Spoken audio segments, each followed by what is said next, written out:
to you by Sensodent K। अभी लेके आए सेंसोडेंट के। टूथ का करंट गॉन तो लाइफ का करंट ऑन। नमस्कार, सौरभ द्विवेदी नाम है हमारा और आप देखना शुरू कर चुके हैं ललन टॉप शो। आज के शो में सबसे पहले रुख करेंगे संसद का, जहां पर प्रधानमंत्री नरेंद्र मोदी धन्यवाद प्रस्ताव पर अपना भाषण दे रहे थे। इसके बाद उस भाषण पर आई प्रतिक्रियाओं को जानेंगे और जानेंगे कौन से 3 अहम बिल आज संसद में पेश किए गए जो आगे चलकर कानून बन सकते हैं। इसमें एक तो बहुत ज़्यादा दिलचस्पी वाला है नौजवानों की दृष्टि से, परीक्षाओं में, प्रतियोगी परीक्षाओं में नकल रोकने के लिए।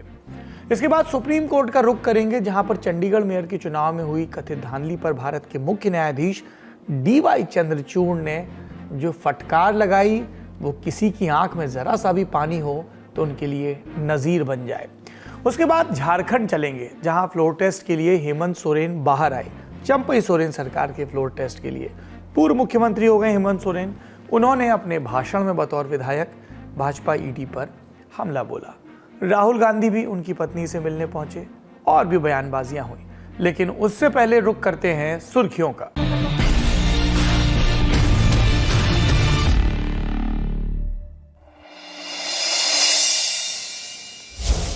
पहली सुर्खी उत्तर प्रदेश से है। योगी आदित्यनाथ सरकार ने आज अपने दूसरे कार्यकाल का तीसरा बजट पेश किया। रुपए पैसे की बात करें तो ये 7,36,000 करोड़ का बजट है। अब इसमें खर्चा नई योजनाओं का कितना है? 24,863। राज्य के वित्त मंत्री हैं सुरेश खन्ना। उन्होंने बताया सदन में कि प्रयागराज में अगले साल होना है महाकुंभ। इसके लिए 2,500 करोड़ रुपए आवंटित किए गए हैं। युवाओं को निःशुल्क टैबलेट और स्मार्टफोन देने के लिए 4,000, ये दूसरी बड़ी घोषणा है। इसके अलावा कई जो एग्जिस्टिंग प्रोजेक्ट हैं उनको और पैसा दिया गया है। मसलन जेवर एयरपोर्ट के लिए 1,150 करोड़ रुपए। जेवर एयरपोर्ट उत्तर प्रदेश के विकास का एक प्रमुख इंजन बन जाएगा। इससे लोड इंदिरा गांधी एयरपोर्ट का कम होगा और जेवर और उसके आसपास के 100, 200, 300 किलोमीटर की परिधि की व्यावसायिक गतिविधियां, इंडस्ट्रियल गतिविधियां बहुत ज़्यादा बढ़ जाएंगी। इसके अलावा वाराणसी में प्रधानमंत्री नरेंद्र मोदी के संसदीय क्षेत्र में 150 करोड़ की लागत से national institute of fashion technology यानी NIFT की स्थापना का ऐलान हुआ। कानपुर मेट्रो, आगरा मेट्रो जैसे एग्जिस्टिंग प्रोजेक्ट के लिए कहीं 395 तो कहीं 340 करोड़ रुपए का ऐलान किया गया। अयोध्या के विकास के लिए 100 करोड़ और का भी ऐलान हुआ। इसके अलावा अयोध्या एयरपोर्ट के लिए 150 करोड़। बजट पर आप और विस्तार से जानना चाहते हैं तो हमने दिन भर इसकी कवरेज की है। आप ललन टॉप UP पर और मुख्य ललन टॉप पर देख सकते हैं। अब बयान की बारी। बजट प्रस्तुत हुआ तो मुख्यमंत्री योगी आदित्यनाथ का बयान आया। उन्होंने कहा यह बजट भगवान राम को समर्पित है। आज का जो बजट है जो हमारे वित्त मंत्री जी ने प्रस्तुत किया है, वह बजट प्रभु श्री राम को समर्पित करते हुए लोक मंगल की उन भावनाओं को समर्पित किया कि यही मह आदि मध्य अवसाना प्रभु प्रतिपाद्य राम भगवाना। तुलसीदास जी के इन शब्दों में कि बजट की शुरुआत में, बजट के मध्य में और अंत में भी प्रभु श्री राम हैं। उनके विचार में, उनके संकल्प में एक एक शब्द में श्री राम हैं, क्योंकि श्री राम लोक मंगल के पर्याय हैं और यह बजट भी लोक मंगल को समर्पित करते हुए प्रदेश के समग्र और संतुलित विकास का उत्तर प्रदेश का एक आर्थिक दस्तावेज है। मुख्यमंत्री बोलेंगे तो विपक्षी दल भी बोलेंगे। उत्तर प्रदेश के विपक्षी दलों की बजट पर प्रतिक्रिया सुनिए। भारतीय जनता पार्टी की सरकार हर बार ये दावा करती है कि सबसे बड़ा बजट आ रहा है। बजट काम का आना चाहिए, बजट नाम का नहीं। जो लोग ये दावा करते हैं भारतीय जनता पार्टी के सबसे बड़ा बजट है, तो बजट काम का आना चाहिए, बजट केवल नाम का नहीं आना चाहिए।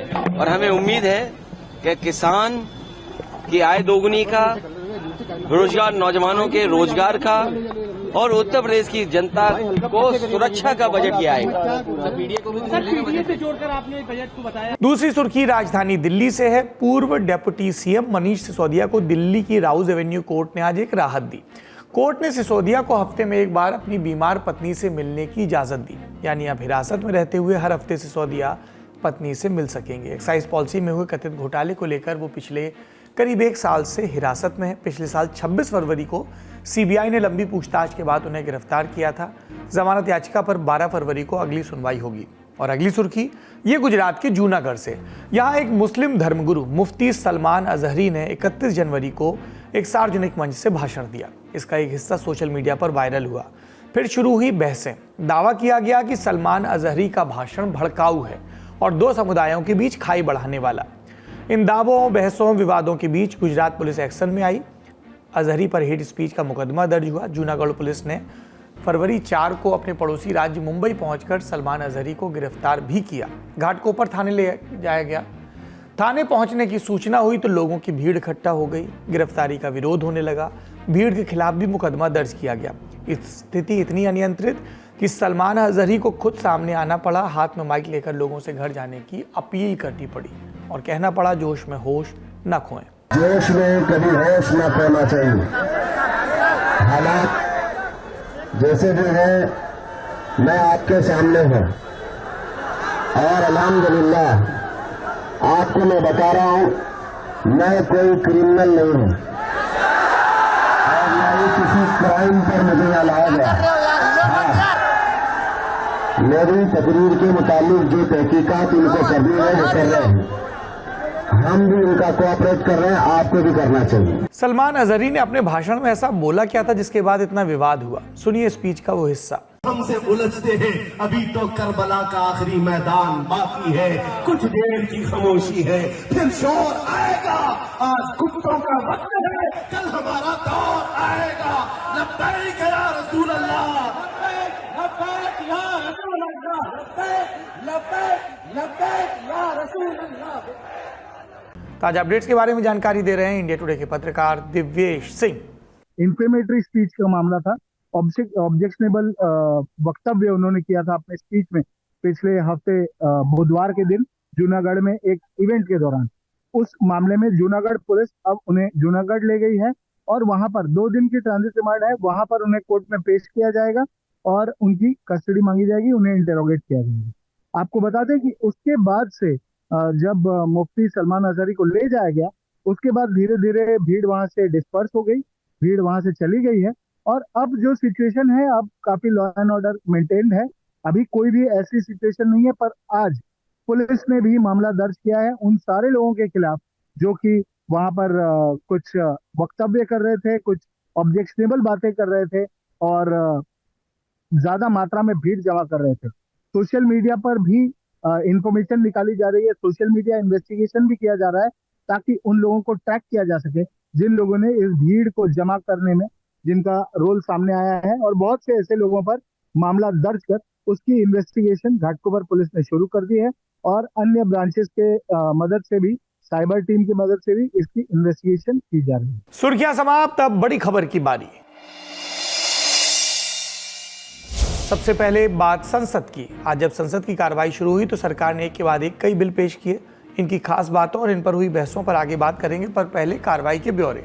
भाजपा के तमाम सांसदों को आज व्हिप जारी किया गया था। कहा गया सब अपने अपने सदन में मौजूद रहे, यानी लोकसभा और राज्यसभा में। वजह, आज प्रधानमंत्री नरेंद्र मोदी का भाषण होना था लोकसभा में। बजट सत्र की शुरुआत में राष्ट्रपति द्रौपदी मुर्मू ने संसद में भाषण दिया था, अभिभाषण बोलते हैं जिसे। राष्ट्रपति के इसी संबोधन को पर प्रधानमंत्री नरेंद्र मोदी अपना पक्ष रखने वाले थे, जवाब देने वाले थे। पीएम मोदी संसद में शाम 5 बजे के आसपास पहुंचे।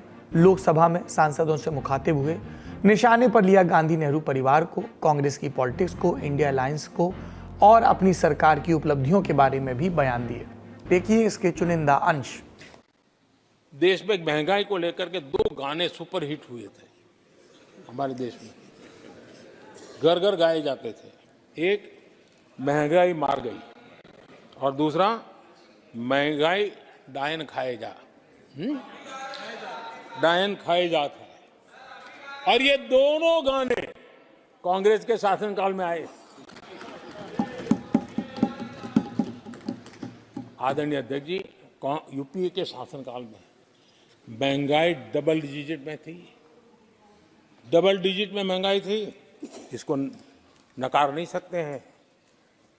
और यूपी का सरकार का तर्क क्या था जी? असंवेदनशीलता। ये कहा गया था कि महंगी आइसक्रीम खा सकते हो तो महंगाई का रोना क्यों रो रहे हो, ये कहा गया था, ये कहा गया था। जब भी कांग्रेस आई है उसने महंगाई को ही मजबूत किया। आदरणीय अध्यक्ष जी,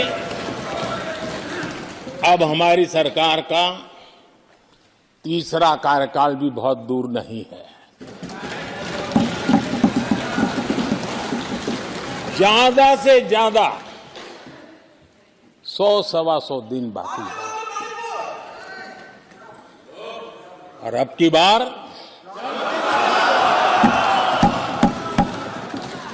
पूरा देश कह रहा है, अब की बार खड़गे जी भी कह रहे हैं।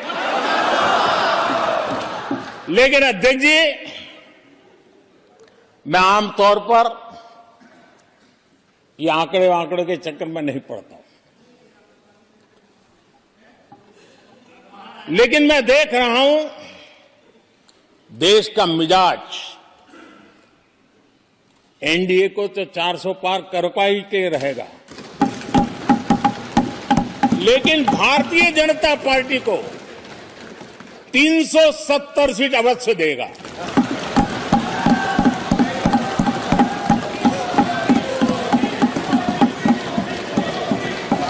बीजेपी को 370 सीट और एनडीए को 400 पार। पीएम मोदी के इस भाषण के बाद संसद में बहस शुरू हुई और ये दृश्य सामने आए। देखिए, प्रधानमंत्री जी ही एक ही भाषण को बार बार दे रहे हैं। मुझे समझा नहीं जो क्या वो थक गए हैं या क्या हो गया, क्योंकि हम तो मोदी जी की ऑरेटरी, जो उनको भाषण देने का जो टैलेंट है, हम बहुत बहुत सम्मान देते हैं, लेकिन आज मेरे ख्याल में वो बिल्कुल बिलो फॉर्म रहा। ये जैसे कि हम लोग सब कह रहे थे कि हमारे ज्यादा शायद अपेक्षा नहीं होना चाहिए, क्योंकि एक ही भाषण दे चुके हैं। नामदार कामदार कितने बार बोलेंगे? नेहरू जी का देहांत होके 60 साल हो गया, फिर भी उसी गीत गाते रहेंगे। ये क्या हो गया मोदी जी को? मेरे ख्याल में वो जरा सा और कुछ फ्रेश ऊर्जा की जरूरत है, क्योंकि आज के भाषण बहुत विफल रहा। देखिए, प्रधानमंत्री की सारे बातों में ऐसा लगा कि कांग्रेस दल के जो सभापति आदरणीय खड़गे जी ने राज्यसभा में यूपीए के जो विभिन्न कामों की जो विवरण दी, उसी के उत्तर में आज पूरी प्रधानमंत्री जी ने अपनी भाषण वहीं पे उत्तर देते हुए अपना समय खत्म किया। फर्क बस इतना ही था कि खड़गे जी ने अपने पद की गरिमा और सदन की गरिमा बचाई रखी, और प्रधानमंत्री जी ने अपने वक्तव्य में जो कटुता और जो अहंकार व्यक्त किया, इससे मुझे राहुल गांधी जी की सदन में कही हुई एक बात याद आती है कि रावण को उसके अहंकार ने ही हराया, और यही बात आज सदन में दिखाई दी। संसद में पीएम मोदी का भाषण एक बहस तलब चीज नहीं थी। कानून के वो मसौदे भी थे जो सरकार आज संसद में लेकर आई। कौन से? सार्वजनिक परीक्षा विधेयक 2024, जम्मू कश्मीर स्थानीय निकाय विधेयक 2024 और जल प्रदूषण नियंत्रण संशोधन विधेयक 2024 हमारे देश के कानून हैं, बन सकते हैं। इनके बारे में जान लेते हैं। सबसे पहले सार्वजनिक परीक्षा बिल, जिसे लोकसभा में टेबल किया कार्मिक लोक शिकायत और पेंशन मंत्रालय के राज्य मंत्री जितेंद्र सिंह ने। इसका पूरा नाम सार्वजनिक परीक्षा अनुचित साधन निवारण बिल 2024। परीक्षाओं में पेपर लीक और संगठित नकल को रोकने के लिए इसे लाया गया है। इसके अधीन केंद्रीय लोक सेवा आयोग यानी यूपीएससी, कर्मचारी चयन आयोग यानी एसएससी, इसके अलावा railway, bank, common university entrance test CUET, राष्ट्रीय पात्रता सह प्रवेश परीक्षा यानी कि नीट, संयुक्त प्रवेश परीक्षा, इसको भी सीयूईटी कहते हैं, के तहत होने वाली परीक्षाएं आएंगी। इनके अलावा नेशनल टेस्टिंग एजेंसी एनटीए द्वारा कराई जाने वाली सारी कंप्यूटर आधारित परीक्षाओं को भी इसमें शामिल किया जाएगा।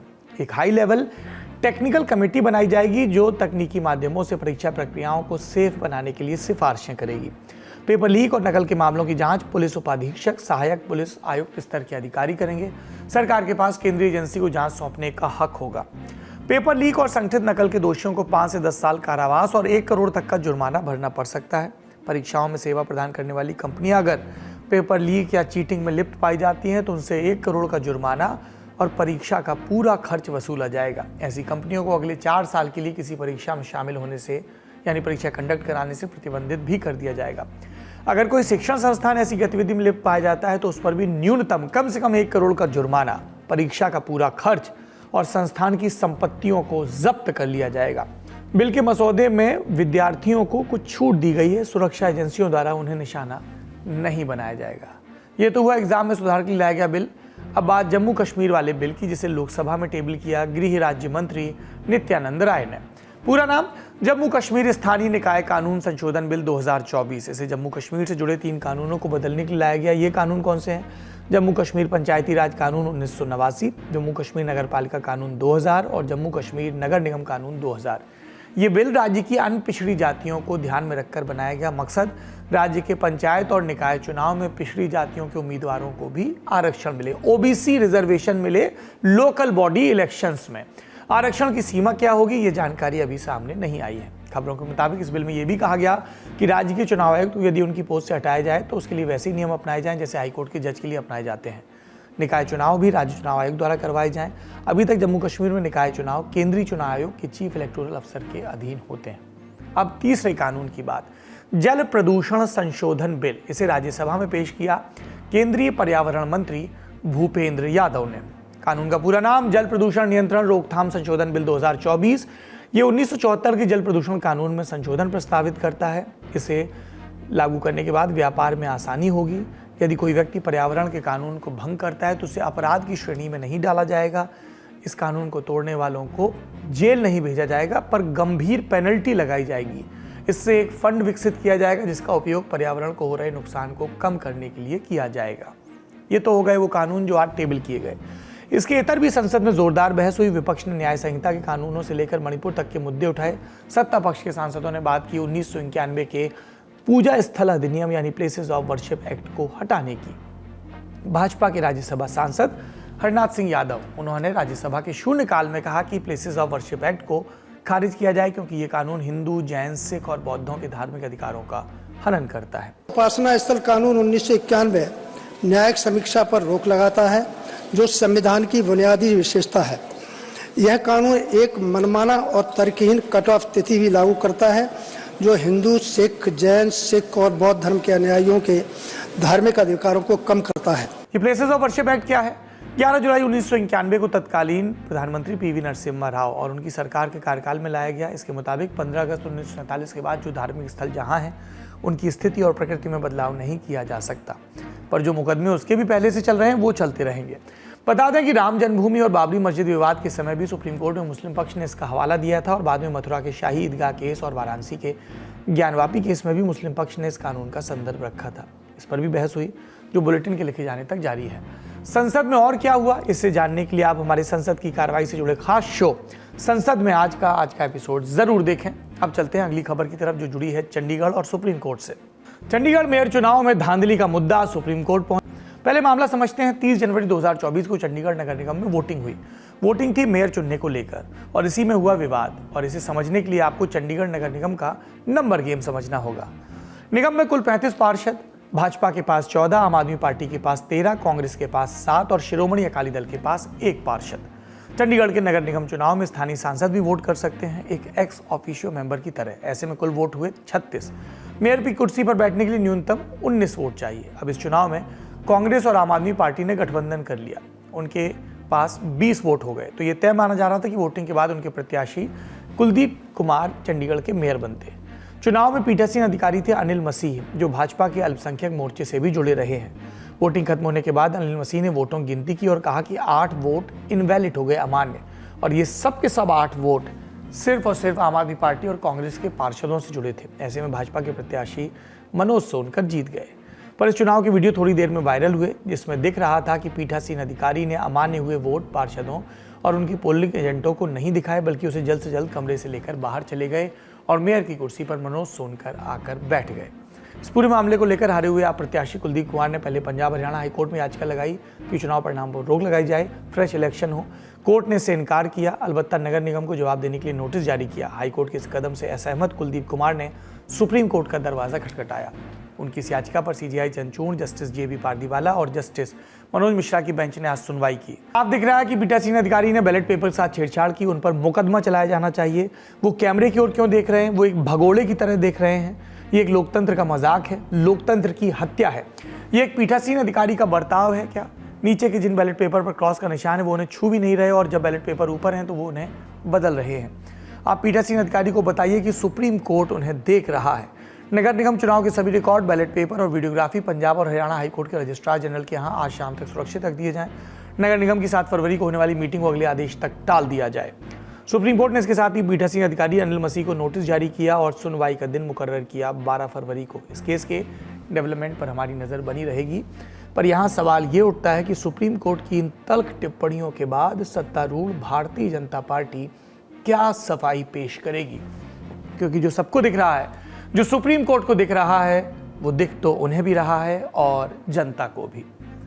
एक और खबर का रुख करते हैं। झारखंड, बीते 5 रोज से चल रहे राजनीतिक उथल पुथल का दौर आज खत्म हो गया। पूर्व मुख्यमंत्री हेमंत सोरेन की गिरफ्तारी के बाद चंपाई सोरेन सीएम की कुर्सी पर बैठे। उन्हें आज फ्लोर टेस्ट में बहुमत साबित करना था और उन्होंने ये हासिल कर लिया। 81 सदस्यों वाली झारखंड विधानसभा में सोरेन की पार्टी झारखंड मुक्ति मोर्चा के 29, बीजेपी के 25, कांग्रेस के 17, ऑल झारखंड स्टूडेंट यूनियन के 3, राष्ट्रीय Janata Dal, communist party of India, Marxist Leninist और राष्ट्रवादी कांग्रेस पार्टी के 1-1 विधायक हैं और 2 निर्दलीय। सत्तारूढ़ झामुमो को कांग्रेस, राजद, सीपीआई माले का समर्थन हासिल है। ऐसे में वोट हुए तो इस गठबंधन को कुल 48 वोट मिले, विरोध में पड़े 29 वोट। लेकिन इस फ्लोर टेस्ट के दरमियान 2 भाषण चर्चा में रहे। पहला मुख्यमंत्री चंपाई सोरेन का और दूसरा हेमंत सोरेन का, जिन्हें इस फ्लोर टेस्ट में वोटिंग करने के लिए 1 दिन की जमानत मिली थी। पहले चंपाई सोरेन का भाषण सुनते हैं। उन्होंने कहा, पूरा देश देख रहा है कि हेमंत सोरेन के साथ किस तरीके से अन्याय हो रहा है। उन्होंने खुद को हेमंत सोरेन का पार्ट 2 बताया और आरोप लगाया कि केंद्रीय एजेंसियों का दुरुपयोग हो रहा है। हेमंत सोरेन के नेतृत्व में जो नदास को प्राप्त किया गया था,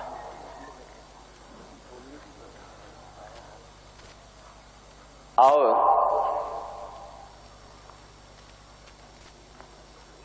आज सरकार पर गठन की गई हेमंत बाबू के नेतृत्व में।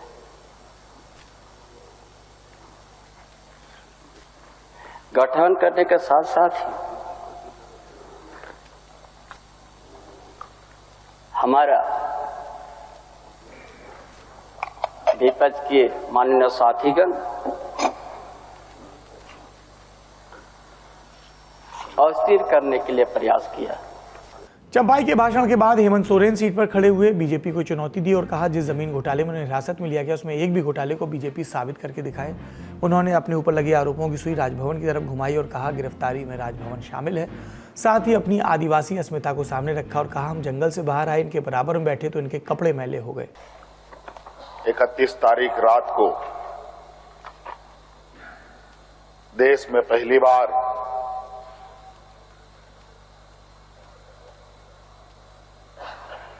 किसी मुख्यमंत्री का गिरफ्तार हुआ हो, गिरफ्तारी हुई हो, मेरे संज्ञान में नहीं।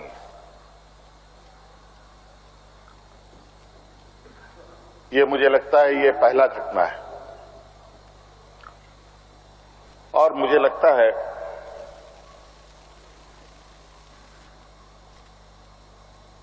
इस घटना को अंजाम देने में कहीं ना कहीं राजभवन भी शामिल रहा है। फ्लोर टेस्ट के बाद विपक्ष की ओर से प्रतिक्रियाएं आई। भाजपा के प्रदेश अध्यक्ष बाबूलाल मरांडी ने कहा, अगर चंपाई सोरेन हेमंत सोरेन के सपने को पूरा करते हैं तो वो समस्या में घिर जाएंगे। मरांडी का आरोप, हेमंत सोरेन ने जो किया उसके लिए उन्हें झारखंड छोड़ना पड़ेगा। एक तो उन्होंने नाम बदल करके लिया है जमीन, दूसरों के नाम से लिया है, इसको कहते हैं बेनामी संपत्ति। हमें तो यहाँ तक जानकारी मिला है, आप सब लोग खोज खबर लीजिएगा, हम भी पूरी दस्तावेज निकालवा लेंगे। जानकारी मिला है जो बेनामी संपत्ति लिया है वो भी 2-4-5 दिन पहले शायद रिस्टोर भी कर दिया है। तो इससे बहुत कुछ स्पष्ट हो जाएगा। विधानसभा के अंदर और बाहर ये सब हो रहा था और तभी कांग्रेस के पूर्व अध्यक्ष राहुल गांधी भी रांची में घूम रहे थे। उन्हें शहीद मैदान में एक जनसभा को संबोधित करना था। इसके पहले उनकी मुलाकात हुई हेमंत सोरेन की पत्नी कल्पना सोरेन से और फिर राहुल ने एक ट्वीट किया और लिखा, आज झारखंड ने पूरे देश को संदेश दिया कि जनता की ताकत को डराकर झुकाया नहीं जा सकता। ये खबर यहीं तक। अब चलते हैं आज की आखिरी और सुरमई खबर की तरफ, जो संगीत से जुड़ी है। एक बहुत टॉप का दुनिया में अवार्ड होता है म्यूजिक से जुड़ा हुआ, जिसको कहते हैं ग्रैमी अवार्ड। ये अमेरिका में दिया जाता है, LA में। 4 बड़े अवार्ड हैं। फिल्म में बढ़िया बनाओगे तो मिलेंगे एकेडमी अवार्ड, जिसको कहते हैं ऑस्कर। थिएटर में बढ़िया काम करोगे तो टोनी अवार्ड है। टीवी सीरियल की दुनिया में बढ़िया काम करोगे तो एमी है, और संगीत में बढ़िया काम करोगे तो ग्रैमी है। ये 4 अवार्ड हो गए। आज की सुर्खी क्या है? भारतीय गायक शंकर महादेवन और तबला वादक जाकिर हुसैन को ग्रैमी अवार्ड मिले हैं। इनका एक बैंड है शक्ति, उसका एल्बम है दिस मोमेंट। इसने बेस्ट ग्लोबल म्यूजिक एल्बम की कैटेगरी में अवार्ड अपने नाम किया। इस बैंड में शंकर महादेवन, जॉन मैकलॉफ्लिन, जाकिर हुसैन, वी सेल्वा गणेश और गणेश राजगोपालन जैसे कलाकार साथ में काम करते हैं। बैंड के अलावा बांसुरी वादक राकेश चौरसिया ने भी 2 ग्रैमी अवार्ड अपने नाम किए। फ्यूजन बैंड शक्ति ने 45 साल बाद अपना पहला एल्बम रिलीज किया, जिसे सीधे ग्रैमी अवार्ड मिला। आज के लंडन टॉप शो में इतना ही। चलते चलते सुनते हैं जाकिर हुसैन का तबला। शुभ रात्रि।